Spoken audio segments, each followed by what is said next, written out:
Never underestimate humans. That was the first rule of the Galactic Exploration Corps.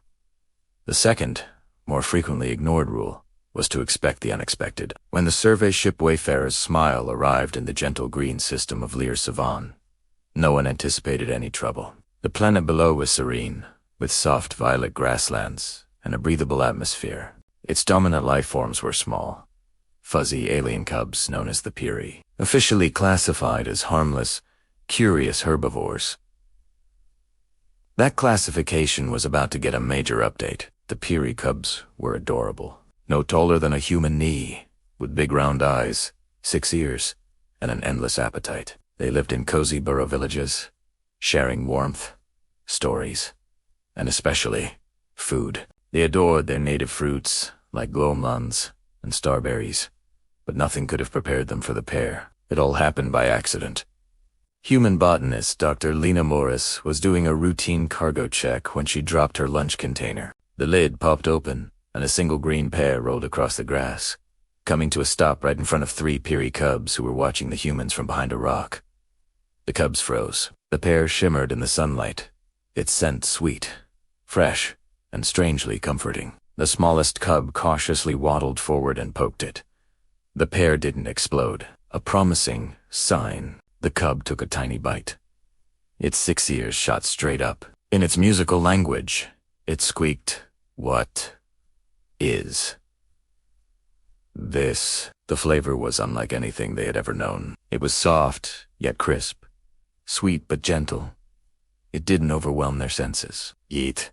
You get them." The cub's tail began to wag so furiously that it tipped right over. The other cubs immediately rushed in. Within seconds, the pear was gone, and the cubs were utterly in love. By sunset, the entire burrow village was buzzing with news of the miracle fruit from the sky. The elders called it the smooth, sweet one. The poets named it the green joy. The cubs, struggling with human vowels, simply called it Pear. The next morning, dozens of cubs gathered near the human camp, their eyes wide, their paws folded politely. When Dr. Morris stepped outside, she nearly dropped her clipboard. They were holding up drawings scratched into bark, depicting tall humans offering round green shapes to smiling Piri cubs. Some drawings even had hearts. One looked suspiciously like a wedding ceremony between a pear and a cub. Captain Reyes stared. "Lena, what did you do?" She replied weakly, "I dropped a pear." Being human, they shared. Dr. Morris brought out a single crate of pears meant for long-term storage. She handed them out carefully, explaining through the universal translator that these were earth fruits and supplies were limited. The cubs listened with grave seriousness, and then they tasted. What followed was the most joyful chaos the Wayfarer's Smile had ever recorded. Cubs danced. Elders shed tears of happiness. One very old Piri hugged a pear and whispered, "I am complete." Word spread fast. Too fast.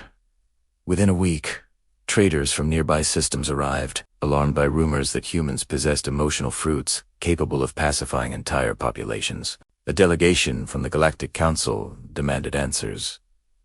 "Is this a chemical weapon?" one official asked. Dr. Mori shook her head.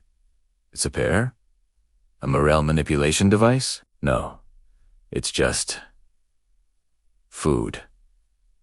The council was baffled. Humans rarely notice how strange they are.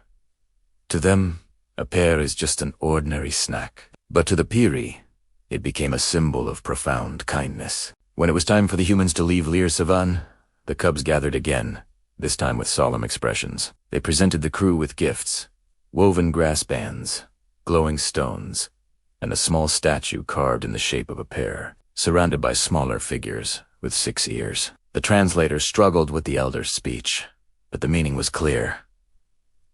"You came from the stars. You shared without fear. You gave us joy without asking for anything in return. We will remember this fruit, and the species who brought it."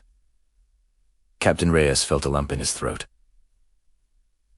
"We'll come back," he promised, "and next time more pears."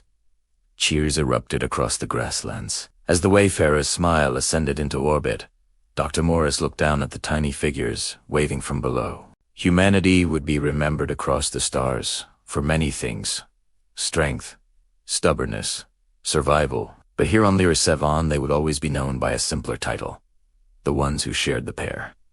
And for the Piri cubs, love would forever taste sweet, soft, and green. Thanks for watching. If you enjoyed this story, don't forget to like, subscribe, and share. We'll see you in the next one.